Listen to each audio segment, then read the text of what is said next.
오늘 우리가 함께 묵상할 말씀은 시편 130편 1절에서 8절까지의 말씀입니다. 시편 130편 1절에서 8절까지의 말씀 함께 읽고 오늘 우리에게 주시는 하나님의 은혜를 함께 나누도록 하겠습니다.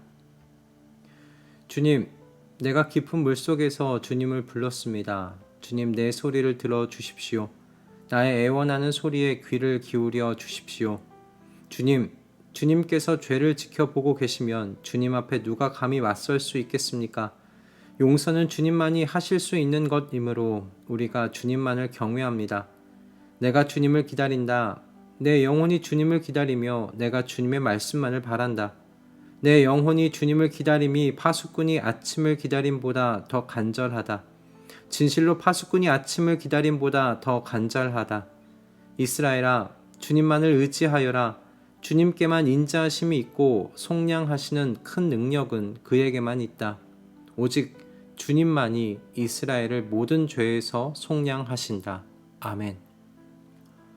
시편 130편은 순례자의 노래에 속한 시편이기도 하지만 그 내용상 참회 시편으로 분류되는 그 시편이기도 합니다. 오늘 읽은 대로 시편의 내용이 죄 용서를 강조하고 있기 때문인데요. 저는 참회 시편이 순례자의 노래로 성전을 향해 올라가는 이 순례자의 시편들 가운데 자리하고 있다는 것이 좀 의미가 있다고 생각해요. 왜냐하면 하나님께서 임재하신 성전을 향해 갈 때 순례자에게 필요한 것이 죄 용서의 확신이란 생각이 들었기 때문입니다. 하나님을 향해 가고 있는데 하나님께서 나의 죄를 용서하여 주실 것이라는, 아니 용서해 주셨다는 이 확신이 없다면 어떻게 그분이 계신 성전을 향하여 계속 걸어갈 수 있겠어요?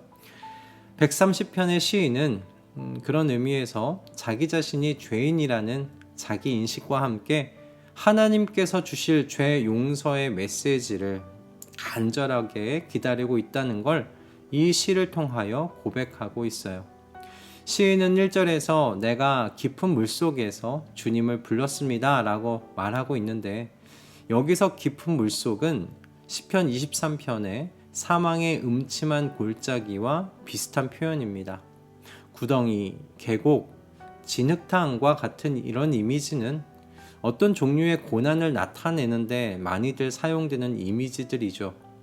시인이 그런 의미에서 지금 어떤 고난을 당하고 있는 겁니다. 그런데 그게 어떤 고난인지는 우리가 알 수는 없어요. 하지만 하나님을 향해 나아가는 그 순례길 속에서 많은 순례자들이 고난당했다는 것 우리 알 수 있지 않습니까? 잘 알고 있는 바 아닙니까? 어찌 고난당함이 없겠습니까? 시인은 고난을 겪고 있는 중이에요. 그래서 시인은 하나님께 부르짖습니다. 내 소리를 들어달라고요. 고난의 자리에서 순례자는 사람을 향해 부르짖지 않아요. 하나님께 부르짖어요. 하나님께서만 들어주실 수 있다고 생각하고 있는 건데, 시인이 그렇게 생각하는 이유가 좀 특별한 것이 있습니다. 그것이 무엇이냐면 자신이 지금 당하는 이 고난의 이유가요, 하나님 앞에 지은 자신의 죄 때문이라고 생각하기 때문입니다. 대부분의 사람들은 자신이 당하는 고난의 이유를 남 탓으로 말할 때가 많지 않습니까? 그런데 시인은 그렇지 않아요. 타인에게서 자신의 이 고난의 이유를 찾지 않고 자신 안에서 고난의 이유를 찾고 있는 시인이에요. 그렇게 자신을 성찰하고 보니 하나님 앞에 지은 자기의 죄가 보이는 것이죠. 그래서 하나님께 기도합니다. 주님께서 죄를 지켜보고 계시면 그 누가 주님 앞에 설 수 있겠습니까? 하고 말이에요. 시인은 용서는 오직 주님만이 하실 수 있는 것이니 주님만을 경외한다고 그렇게 기도합니다. 시인의 이 태도가 하나님이 계신 곳을 향하여 걸어가고 있는 순례자들이 가져야 할 태도라고 생각해요. 하나님을 향해 나아간다는 건 순전한 빛을 향해 나아간다는 것이라고 우리 생각할 수 있는데, 순전한 빛을 향해 더욱 가까이 가면 갈수록 사람 안에 있는 어두움들은 더욱더 명확하게 드러나는 법이죠. 그래서 하나님을 향해 걸어가는 순례자에게 필요한 정말 중요한 덕목은 무엇이냐면요, 자기 성찰입니다. 더없이 거룩하신 하나님 앞으로 나아가는 자기 자신을 계속 살피면서 죄의 허물을 하나씩 벗어가며 그렇게 하나님의 용서를 구하는 자세가 순례자에게는 너무나 필요한 덕목이고 자세라고 생각해요. 그런데 자기 자신을 성찰하고 용서를 구하는 자세가 순례자에게 중요하고 필요한 것처럼 간절한 기다림의 자세 또한 순례자에게는 중요한 덕목이고 태도입니다. 용서를 구하기만 하면 안 되죠. 우리는 피고인석에 앉아있는 사람들이잖아요. 우리는 재판장의 판결을 겸손히 기다려야 하는 사람들이라는 말씀입니다. 여러분, 시인의 모습을 보세요. 하나님께 용서를 구한 후에 내가 주님을 기다린다. 내 영혼이 주님을 기다리며 내가 주님의 말씀만을 바란다. 내 영혼이 주님을 기다림이 파수꾼이 아침을 기다림보다 더 간절하다. 진실로 파수꾼이 아침을 기다림보다 더 간절하다라고 시인이 말하고 있지 않습니까? 그런데 오늘날 이 신약시대의 성도들은 이 기다림이 없는 건 아닌가라는 생각을 좀 해보게 되었어요. 너무 쉽게, 그리고 너무 빨리 예수님께서 달리신 십자가를 통과하여 용서를 받았다는 그 말씀의 진리 앞으로 너무 빨리 달려가는 건 아닌가 싶은 겁니다.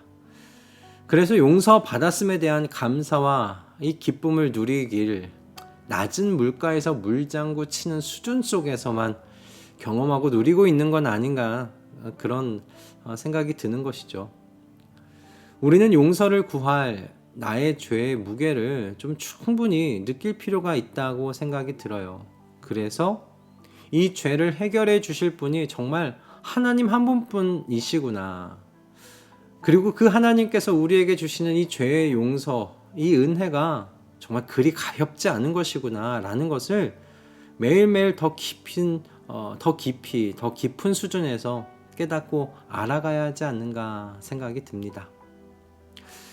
하나님 앞으로 나아간다는 건 여러분, 이 과정을 반복하여 거치면서 하나님의 은혜의 영광 앞에 무릎 꿇고 머리를 조아리는 이 경외함을 배워가는 것, 그렇게 여러분 생각하셨으면 좋겠습니다. 그저 예수님을 믿고 이 땅에서 살다 훗날에 주님을 만나게 되는 것쯤으로 여러분 그렇게 생각하지 않으셨으면 좋겠어요.